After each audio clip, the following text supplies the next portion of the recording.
For this Sunday's text, I have two fairly simple recommendations. The first is a little translation change. Jesus speaks of a place of eternal fire. And he references the Gehenna, the dump outside of Jerusalem, which was always aflame. So I would suggest using Gehenna instead of hell.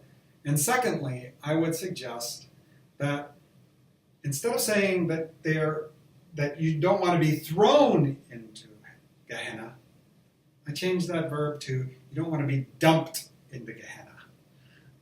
So that those who have somewhere along the time heard about this place might, make a connection to what is being said in that physical place.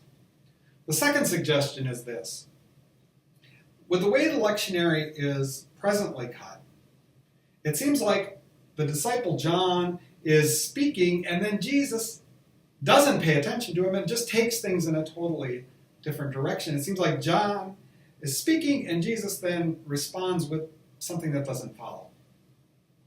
What's actually happening in the text is that Jesus has been speaking, and where our text begins this time shows that John is the one who hasn't been paying attention and takes things in a totally different direction. And so where it seems like Jesus is going in a new direction, he's actually trying to pull John and the disciples back to the reality of the child he has in their midst. This is the center of this text, the child that he declares a sacrament. And so I would want you to show Jesus with his child in his arms and the joy that having that child there brings him. So let's listen to the story, and perhaps several of these points will be made more clear. And Jesus went and got a toddler, and he placed her in the middle of the disciples. And taking her in his arms, he said, "Whoever receives one such child in my name receives me. And whoever receives me receives not me, but the one who sent me." And John said to him, "Oh, teacher, we saw someone driving out demons in your name. We tried to stop him because he wasn't following us." Jesus said to him, "Don't stop him, because there's no one who can do a work of power in my name and soon after pronounce misfortune on me. Because all who aren't against us are for us. Because all who offer you a cup of water because you're under the name. I tell you, this is the way it is. They definitely won't lose their reward. But anyone causes one of these little ones who trust to stumble, it would be better for them if a large millstone were tied around their neck and they were thrown into the sea. If your hand causes you to sin, cut it off.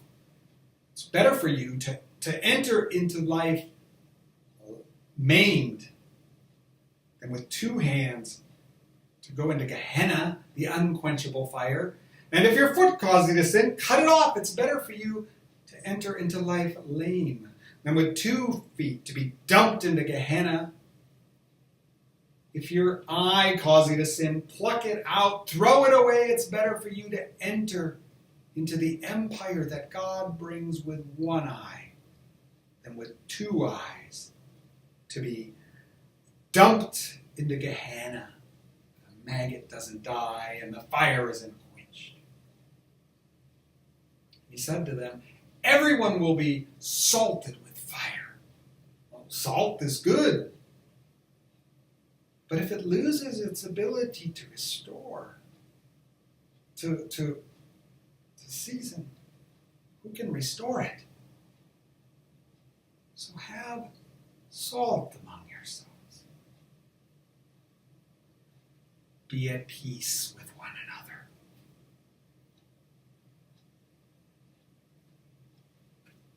So I commend to you this direction for the text and hope that you find it helpful and clarifying for those who listen to you.